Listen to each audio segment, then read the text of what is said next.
Hi friends, welcome back to our channel. Friends, ఈరోజు వీడియోలో నేను మీతో మీకు బెస్ట్ టీ రెసిపీ అనేది చూపించబోతున్నానండి. ఈ టీ తాగడం వల్ల మనకి అప్పుడప్పుడు దగ్గు, జలుబు, తలనొప్పి లాంటివి వస్తుంటాయి కదా, వాటి నుండి త్వరగా ఉపశమనం కలుగుతుందన్నమాట. సో మరి ఈ టీని ఎలా ప్రిపేర్ చేసుకోవాలో చూసేద్దామా. దానికోసం ఒక గిన్నెలో అయితే నేను ఒక గ్లాస్ నీళ్ళని యాడ్ చేసుకొని చూస్తున్నారు కదా, ఇక్కడ చూపిస్తున్నాను కదా, ఇలా బబుల్స్ వచ్చేంత వరకు నీటిని వేడి చేసుకోవాలి. ఇప్పుడు అందులోనే మనం దంచి పెట్టుకున్న లేదా తురిమిన అల్లం అయితేనే బెస్ట్ అండి. అందులో ఫ్లేవర్స్ అన్నీ బాగా వస్తాయన్నమాట వాటర్లోకి. సో మీరు కూడా తురిమే తీసుకోండి, అదే బెస్ట్ అని చెప్తాను నేను. సో ఇప్పుడు తురిమిన అల్లంని 1 టీ స్పూన్ వరకు యాడ్ చేసుకున్న తర్వాత అది బాగా మరిగించాలండి. చూస్తున్నారు కదా, బాగా మరిగిన తర్వాత మీరు రెగ్యులర్గా ఏ టీ పౌడర్ని అయితే యూస్ చేస్తారో అదే మీరు 2 నుంచి 3 టీ స్పూన్స్ వరకు యాడ్ చేసుకోండి. కొంచెం ఘాటు ఎక్కువ కావాలనుకుంటే మరి కొంచెమైనా యాడ్ చేసుకోవచ్చు. అలాగే 1/2 టీ స్పూన్ వరకు దంచి పెట్టుకున్న మిరియాలని కూడా యాడ్ చేసుకోవాలి.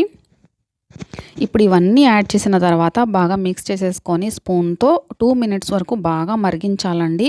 అంటే ఇప్పుడు మనం మిరియాలు, అల్లం ఇవన్నీ యాడ్ చేసాం కదా, అవన్నీ ఆ ఫ్లేవర్స్ అన్నీ అందులో వాటర్లోకి వస్తాయి ఈలోపు. ఓకేనా. సో చూస్తున్నారు కదా, డికాషన్ అనేది బాగా మరుగుతూ ఉంది కదండి. ఇప్పుడు ఇందులోనే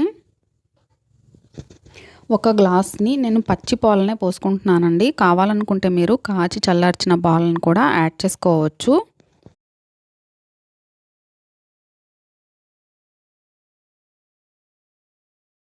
పాలు పోసిన తర్వాత ఇప్పుడు ఇందులోనే దంచి పెట్టుకున్న యాలకుల పొడిని 1/2 టీ స్పూన్ వరకు యాడ్ చేసుకోవాలి. ఇవి యాడ్ చేసిన తర్వాత బాగా మిక్స్ చేసేసుకోవాలి.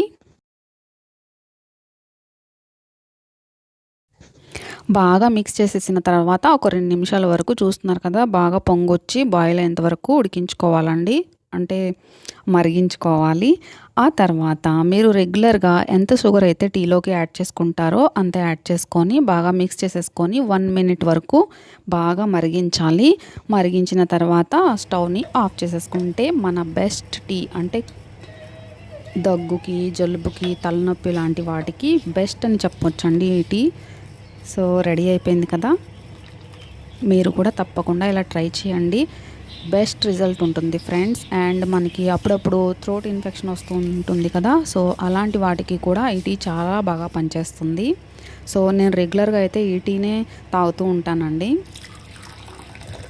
సో వీడియో కనుక నచ్చినట్టయితే లైక్ చేసేయండి. అలాగే మీ ఫ్రెండ్స్ అండ్ రిలేటివ్స్తో కూడా వీడియోని షేర్ చేసుకోండి. Thank you for watching.